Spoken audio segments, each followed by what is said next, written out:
Yo, what is good, my anime people? What is good, yo? So, I am actually thrown way back to Dark Souls. Wait, Dark Souls 1, right? With Artorius? So, Vinland Saga. There's something about this show that is very, very entertaining. And to think that we got to see just how outclassed our main character is, Thorfinn, against uh, the man who was always covered in ash, Aslad. Um, it's pretty crazy to think that so many historical names or just overall thought process of putting these types of people in the show that these characters think about or had some idea existed somewhere, but supposedly 500 years of waiting for somebody, a hero called Artorius, to heal up his wounds, and once he was healed up, he would then set out to conquer the world and take it away from all the savages, aka the Vikings, and people who act alike. So clearly that doesn't happen for over 500 years. So Aslad is practically taking that fate into his own hands by going out and pretty much trying to right all of, you know, all of the killing and pillaging of these Vikings and kind of take out some of them himself, like go out and show them how it feels.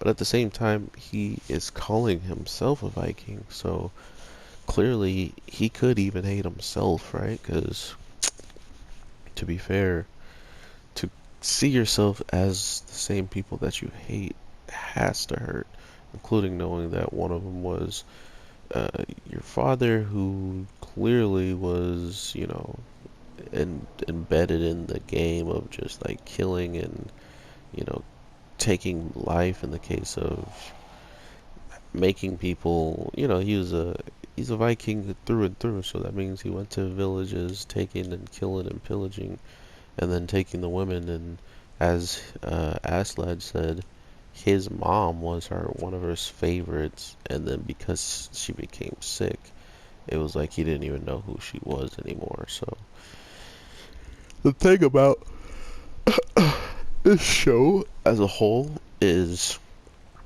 there's things that you do and don't say in this world, and by telling us everything about not only his father's side but her mother's side as well, it told me that for sure that he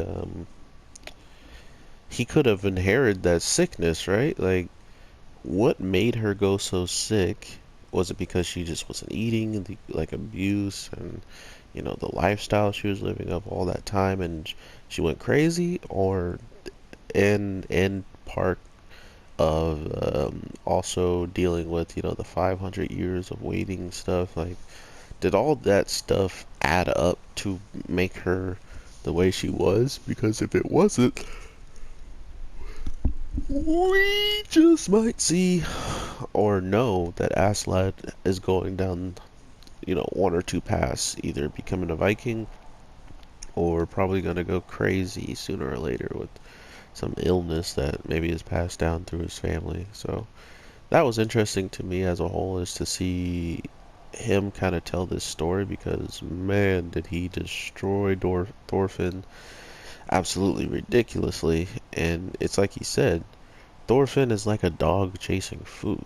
As long as there's food to be gotten, it's going to follow the leader, right? And for Aslad, he pretty much made that food the fights. He made the fights with him the food. And by Thorfinn finishing off every task and job he had to do, he then got to eat his food, aka eat, or eat, aka fight, you know, against the person he actually wants to, knowing that there's a lot of stuff going on, he still at least gets his moment that he's been waiting for, right?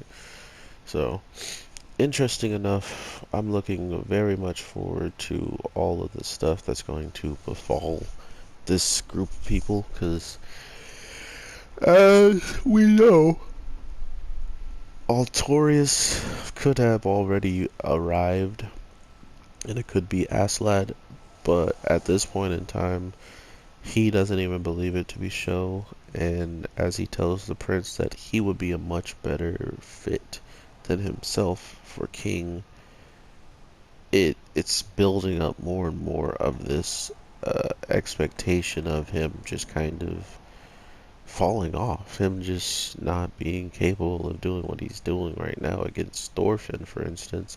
Imagine the look on Thorfinn's face when he may have to see this man who was capable of not only, you know, taking him out with one hand while he was injured, but you have to remember Aslad was super injured as well. This is the same, like, couple of not even days, or like, you know, a little bit of time after the whole entire battle happened with Thorkell, and them gaining their trust. So they haven't recovered all that much, and we know they both took a crap ton of damage from both fights. You know, like Aslad took a lot of damage from his fight with his own people when he was surrounded, and Thorfinn took the most damage almost by fighting Thorkell and getting absolutely bopped, and even, you know, like having his arm messed up to still somehow get up and want to fight Aslad,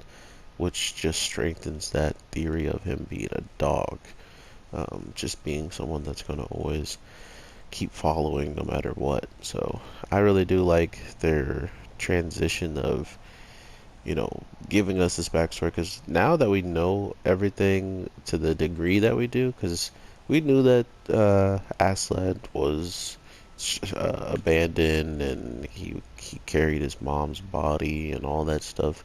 Well, that was like what he told us at first, and then it came down to how did it get like that, and you know, who's your father, why would he let you be here alone, and all that type of stuff. And we really don't get much from it, right? We only get to know that he isn't really a warrior like Thor or even Thorkell, by taking the easy route out, that, you know, he pretty much has told. This is the coolest part of the whole entire episode to me, is the the overall translation slash um, foretelling of the story is on point, because not only do we have this instance of like, okay, he has now told you that you can't beat him at all, right? You can't beat him in after 10 years of being around him, and you know, you're supposed to be studying him, get a feel for what he can do, stuff like that, to put you in a better position to win. And he's like, man, you still can't beat me after all this time. Like, that means you're an idiot. And that hurts Thor, our, you know, our main boy, Thorfinn. And then you have the fact that after he tries so hard, he gets absolutely humiliated more than he's ever been before. Not only does his opponent disarm himself, he then catches both of your arms and beats you down so bad that you pass out. So yeah, he timed every single duel actually, and to see him drop his arms and, you know, really just come at him fist to fist, it just goes to show you how much potential this show kind of sees in itself when it comes down to not allowing this to be the end all be all fight. Not only that, the foreshadowing, like I was saying, with him not being a warrior, is he took his father's life while he was sleeping, the coward's way out. And that's another reason why I think his father was, you know, looking at him so surprised, in the case of like, why did you do this, and why didn't you just have a duel with me and kill me that way? is the real reason why he probably looked angry and distraught. But that's how Aslad got to take out his father. And if you remember, the very first time, or not the very first, but close to, yeah, like the very first night that they kept Thorfinn around, he had that first thought of just going into his room, stabbing him while he was sleeping, and getting it over with. But he didn't want to do that because that's not the way his father would see stuff. And I think that is the true thing that Aslad thanked Thor's for, is for teaching his son to have that mentality. Because if he didn't, he would already be dead just like his father. And not only would he be dead like his father, he he wouldn't have, seen this prince doing what he's doing now, knowing that he should be the king over the real king.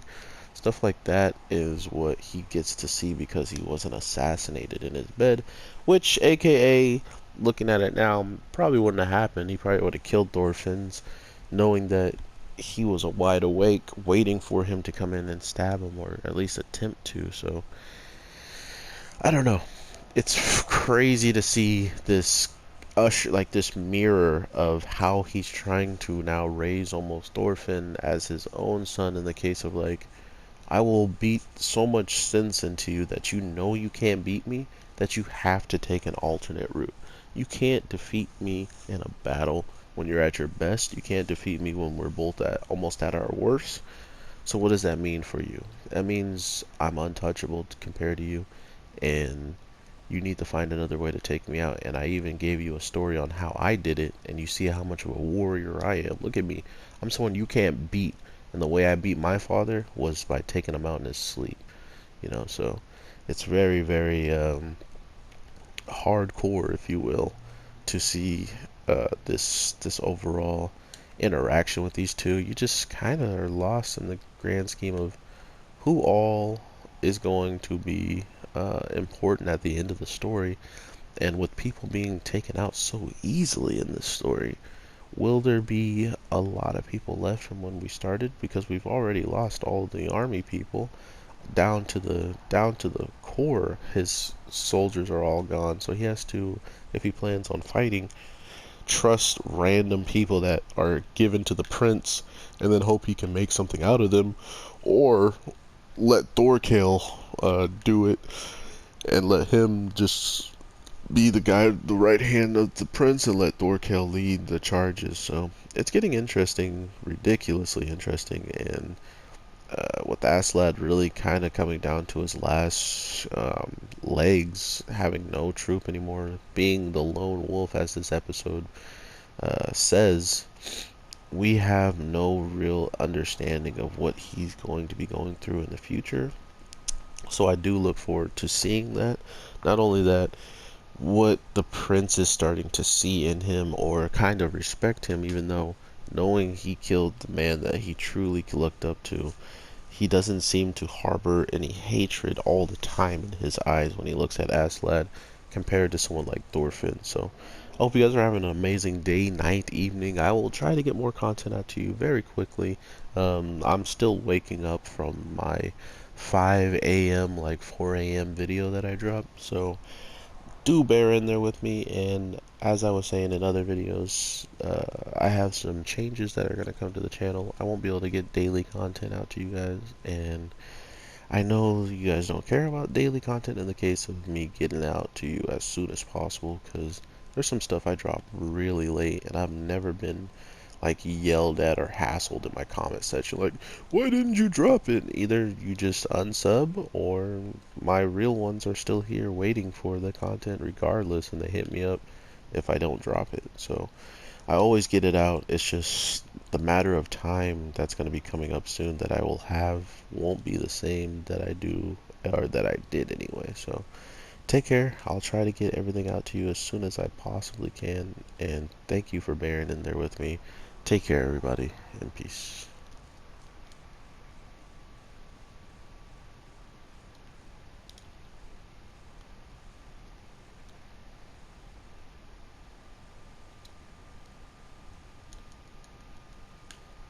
That's not what I want.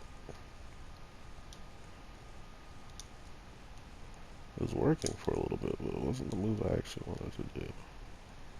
And I'm dead. No block. Punk. Breaker guard, thank you.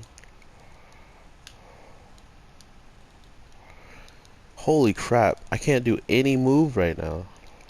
Other than dumb ones. And she moves. Oh, this is looking bad. There we go. What was that?